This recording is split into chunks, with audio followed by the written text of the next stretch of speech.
हरिओम। ध्यान में एक बहुत गहन एक विधि जो बौद्ध परंपरा या संप्रदाय से आई है उसे विपश्यना कहते हैं। और विपश्यना की बहुत सारी विधियां देखने को मिलती हैं और बहुत सारी तरीके देखने को मिलते हैं। और ये जो विपश्यना होती है इसमें साधक को सांसों के ऊपर निरंतर ध्यान करने की विधि बताई जाती है। लेकिन जो ध्यान की विधि विपश्यना के अंदर में बताई जाती है उसके पहले की जो क्रियाएं होती हैं या उसके लिए जो तैयारियां होती हैं उसके लिए बहुत कम बात की जाती है या उसके बारे में बहुत कम बताया जाता है कि सांसें जो होती है वो दो रूपों में घटित होती है, लेना और छोड़ना। मैं बार बार ये चीज़ें बोलता हूँ, ये लेना और छोड़ने के बीच में आपके प्राण घटित होते हैं। आदमी के जो प्राण होते हैं उसे सांसों की आवश्यकता होती है और सांस एक रूप में नहीं होती, दो रूप में होती है, सांस का आना और जाना। तो जैसे ही विपश्यना के लिए हम तैयार होते हैं, मैं किसी और के दृष्टिकोण से नहीं समझाऊंगा आपको, मैं ये अपने दृष्टिकोण से समझाऊंगा कि विपश्यना का जो ध्यान होता है वो कैसे घटित होता है। सबसे पहली बात तो जैसे ही विपश्यना के लिए आप तैयार होते हैं या विपश्यना में अगर आपकी रुचि है तो सबसे पहली बात तो आपको अपने अंदर स्थिरता बनाने का अभ्यास पहले करना चाहिए। ऐसे बहुत सारे सेंटर्स बने हुए हैं विपश्यना के, बहुत सारे ऐसी जगहें हैं विपश्यना करने के लिए, लेकिन वो उस स्टेज तक या उस रूप तक रूपांतरण नहीं दे पाती जिस रूप तक आपकी विपश्यना आपको ले जा सकती है या आपकी विपश्यना ध्यान आपको ले जा सकता है।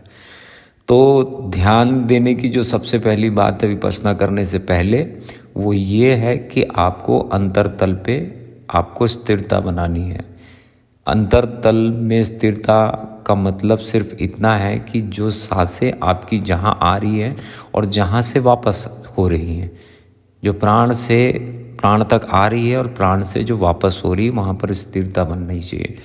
तो स्थिरता कब बनेगी? जब आपका कंसंट्रेशन इंद्रियों की भोग से हट के अंदर की तरफ आएगा।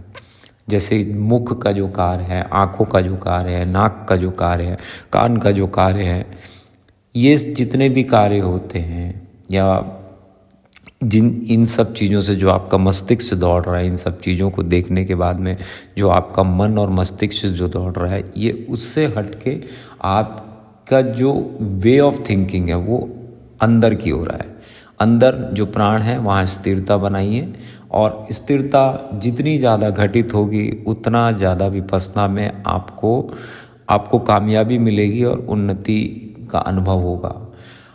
विपश्यना के लिए जैसे ही आप इन सब चीज़ों का उपयोग करते हैं या विधिवत तरीके से आप इन सब चीज़ों को करते हैं, जैसे कम बोल रहे हैं और उन चीज़ों पे प्रतिक्रिया नहीं दे रहे हैं जो चीज़ें आपकी नहीं है या जिससे आपको कोई लाभ नहीं मिल रहा है, इन सब चीज़ों में प्रतिक्रिया नहीं दे रहे हैं, उन चीज़ों को देख भी कम रहे हैं जिन चीज़ों का आपके जीवन में या आपके चित्त में या आपके शरीर में या आपके किसी कोई काम नहीं है, आप उस पर भी प्रतिक्रिया नहीं दे रहे हैं, तो धीरे धीरे आपका जो मन है पहले वो व्याकुल होगा। व्याकुल होने के बाद में धीरे धीरे वो शांत होगा और शांत होने के बाद में उसके पास में कोई भी ऐसी जगह नहीं बच जाती कि उसके अतिरिक्त और कहीं जाए।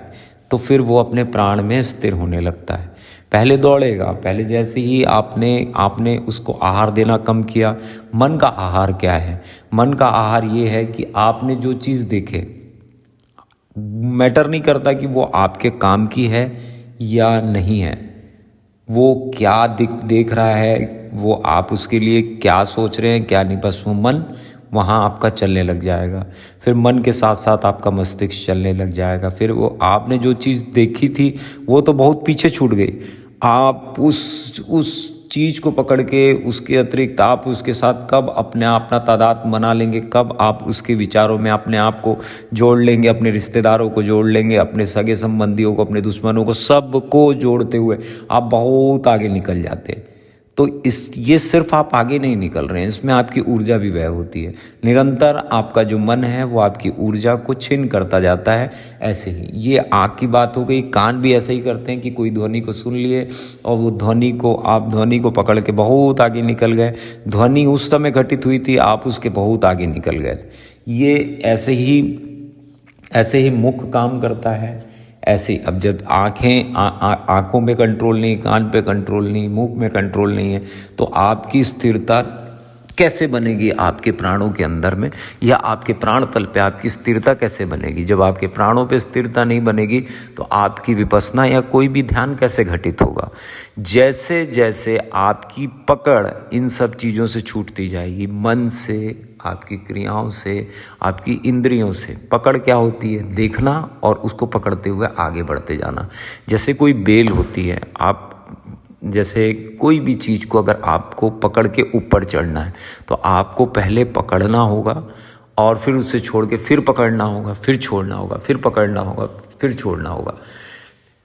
अब अगर स्थिरता घटित करनी है और प्राणों में रहते हुए अगर स्थिरता घटित करनी है तो इनको छोड़ना होगा, इनको धीरे धीरे छोड़ना होगा। मतलब ऐसा है कि देख भी रहे हैं लेकिन कोई प्रतिक्रिया ना आपका मन कर रहा है, ना आपका मस्तिष्क कर रहा है, ना कोई भी चीज़ ऐसी घटित हो रही है कि जिससे आपकी ऊर्जा या आपका एकाग्रता व्यय हो रही हो। ये एक दिन में नहीं होता है। इसका निरंतर जब तक साधक अभ्यास नहीं करता, जब तक उसको इन सब चीज़ों की अनुभूति नहीं होती।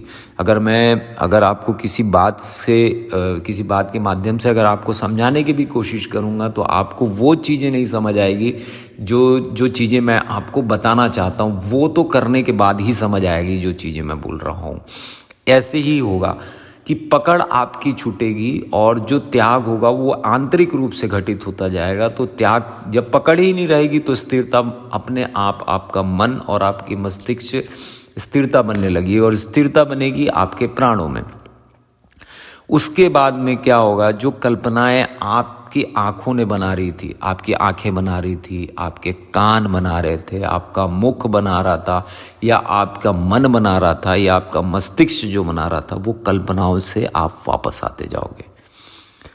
कल्पनाएं जो हैं वो भूत में हैं और भविष्य में हैं। वर्तमान में सिर्फ सत्य है। वर्तमान में स्थित होने का नाम है अपने प्राणों में एकाग्र होना। ये जो मैटर होता है ये सांसों के माध्यम से तब समझ आता है जब साधक कम लेता है और छोड़ता ज़्यादा है। जितना ज़्यादा आप छोड़ेंगे उतना ज़्यादा आप वर्तमान में स्थित होते जाएंगे, और जितना ज़्यादा आप वर्तमान में स्थित होते जाएंगे उतना ज़्यादा आपका ध्यान घटित होता जाएगा। आपकी एकाग्रता जो होगी वो सिर्फ त्याग में घटित होगी। हर तरीके का जो त्याग होता है वो उसका मूल उसका यही सार है कि आपको त्याग में स्थिर करना, ना कि ग्रहण में स्थित करना। दो चीज़ें बताई थी मैंने आपको कि सांस आना और सांस छोड़ना, और जो विपश्यना होती है वो सांसों का करने वाले जो ध्यान है उसमें घटित होती है। तो सांसों पे अगर आप सिर्फ अपनी सांसों को देख रहे हैं तब भी आप वर्तमान में स्थित नहीं हो पाते। आप सांसों को तो देख रहे हैं लेकिन आपका मन और आपका विचार, आपकी जो इंद्रियां हैं वो आपको निरंतर बाहर की ओर ले जाते रहती हैं। तो अगर आपने अपनी इंद्रियों को एक इंद्रियों के ऊपर में अपने मन का जो तादात्म्य है उसको समझते हुए संकेत देना शुरू किया कि नहीं अब वापस आ जाइए, तो उसके बाद में फिर साधक एकदम से तैयार हो जाता है इन सब चीज़ों के लिए कि अब जो है सिर्फ प्राण तल शेष है। इसीलिए देखिएगा कि जैसे ही प्राण ओझल होते हैं या जैसे ही कोई मनुष्य मृत्यु को प्राप्त होता है तो उसके विचार तत्क्षण बंद हो जाते हैं। उसकी कामनाएं बंद नहीं होगी, उसकी कामनाएं हो सकता है कि चालू रहे लेकिन उसका मन की जो गतियां हैं वो बंद हो जाती है। फिर मन की गतिविधियाँ नहीं रह जाती, कामनाएं रहती हैं, उसके बाद भी निरंतर उसको कामनाएं रहती हैं। लेकिन जैसे ही आपने उसको समझना शुरू किया तो एक व्याकुलता पैदा करते हैं, और व्याकुलता कुछ देर के लिए होती है। जैसे ही मन को उसको निरंतर समझाया जाए तो फिर वो सीधा प्राणों में स्थित हो जाता है। और प्राण क्या है? सांसों का आना और जाना। ये जो सांस आई और ये सांस गई। अब विपस्सना जो होती है, अब उस पे बात कर लेते हैं। आपने ये सब चीज़ें विधि करते हुए, आप अगर निरंतर इन सब चीज़ों की प्रैक्टिस करते हुए विपस्सना का अभ्यास करने के लिए अगर आ रहे हैं आप, तो विपस्सना में आपको सिर्फ अपने दूसरे छोर को देखना है। पहला छोर है लेना और दूसरा छोर है छोड़ना। तो विपस्सना में सिर्फ आप त्याग के ऊपर स्थित रहेंगे। तो सांस जहां आ रही है और जहां से वापस गई, दिमाग जो है या जो चेतना है या जो कंसंट्रेशन है, वो जहां पर सांस आई और जहां से सांस वापस हुई वहां पर रहेगी।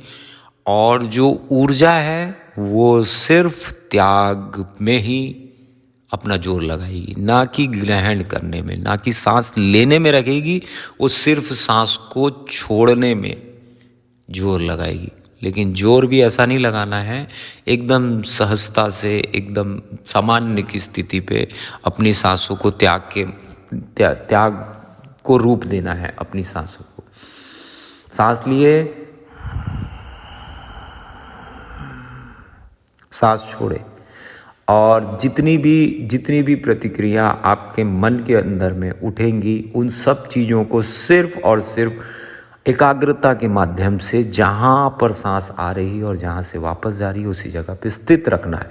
और जैसे ही आप इन सब चीज़ों को विधिवत तरीके से करने लगेंगे, तब आप ये चीज़ पाएंगे कि वर्तमान में आपका जो ध्यान है वो वर्तमान में स्थित होने लगा। वर्तमान में क्या है कि ना भूत है ना भविष्य है, सिर्फ वर्तमान है। और वर्तमान में रहने वाला जो साधक होता है या वर्तमान में रहने वाला जो भी अभ्यासी है, चाहे वो ध्यान के माध्यम से हो, चाहे विपस्सना के माध्यम से हो, चाहे किसी भी माध्यम से करे, तो वो इन सब भ्रांतियों में इतनी आसानी से नहीं फंसता। उसकी चेतना उस जगह पर ले जाके उसे खड़े कर देती है, या उसका जो जीवन होता है वो उस जगह ले जाके उसे खड़ा कर देता है जिस जगह पे सिर्फ सत्य घटित होता है। और जो सत्य है, जो आपका है, जो आपसे कभी नहीं छूटा जाता, या जो आपके लिए आपसे कभी भिन्न नहीं हुआ, उस पे आपको स्थित करने की विधि है ये। चाहे वो ध्यान के माध्यम से करिए, चाहे और किसी माध्यम से करिए, लेकिन जब तक साधक के जीवन में त्याग घटित नहीं होता, जब तक आदमी को ना उसको भक्ति में आनंद मिल पाएगा, ना उसको विराग में होगा, ना उसको किसी भी चीज़ में होगा। ये विपस्सना थी। और विपस्सना में जब तक आदमी इन सब चीज़ों से विधिवत तरीके से नहीं आता, उसको पूर्ण लाभ नहीं मिलता है। अगर आप इसको सीधा करने के लिए बैठेंगे कि आपने इन सब चीज़ों को नहीं फॉलो किया, तब अगर आप इसको सीधा करने के लिए बैठेंगे तो आपको बहुत लंबा समय या बहुत लंबा प्रयत्न और प्रयास करना पड़ेगा कि मैं कैसे एकाग्र होऊं। अगर आपने पूरी इंद्रियों को मैसेज देते हुए अगर विपस्सना की प्रैक्टिस करते हैं, तो आपको बहुत आसान तरीके से आपकी विपस्सना या विपस्सना ध्यान आपके अंदर में घटित होने लगेगा।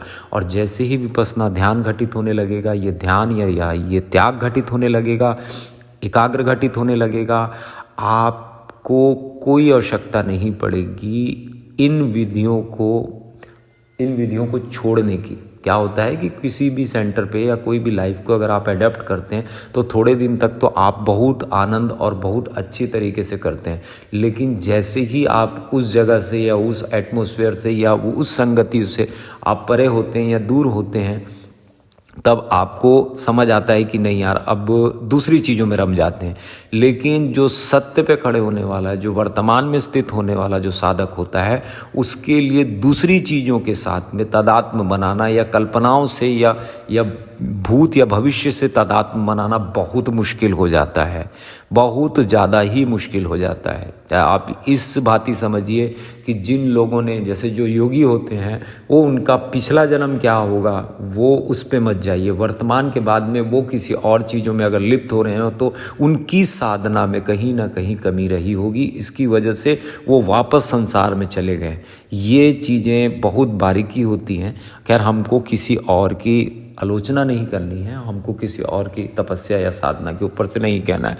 इसी के अंदर से बहुत सारी शाखाएं और भी निकलती हैं ध्यान की, लेकिन जो मूल मंत्र है इन सब चीज़ों का वो है त्याग, आंतरिक त्याग। क्योंकि पकड़ जिस समय छूटती है तो विचार जो होते हैं या कामनाएं जो होती हैं उसको पकड़ती हैं। तो साधक किसी भी चीज़ को जैसे देखेगा तो उसको पकड़ेगा और तदात्म बनाएगा।